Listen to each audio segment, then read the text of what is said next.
అవును రేఖ, ఈ మధ్య ఏదో కోర్స్ చేసిన సర్టిఫికేట్ వచ్చింది. నీకు ఇప్పటికీ చాలా సర్టిఫికేట్లు వచ్చినట్టు ఉన్నాయి.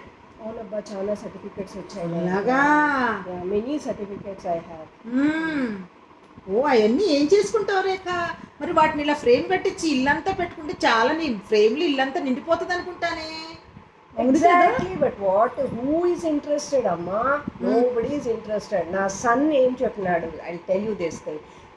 అమ్మా, నువ్వు చనిపోయిన తర్వాత డోంట్ వరీ, కట్టెల ఖర్చు లేకుండా చక్కగా నీ సర్టిఫికేట్స్ అన్ని పెట్టి అయ్యయ్యయ్యో, అయ్యో. ఎంత మాట అన్నాడు. మనకి సర్టిఫికేట్స్ గురించి కూడా వాళ్ళకి అంత వాల్యూ లేదు. మీరన్నా నన్ను గుర్తించి oh you are getting certificates అని అప్రిషియేట్ చేస్తున్నారు. But children are nobody is interested. Okay Rekha, don't worry.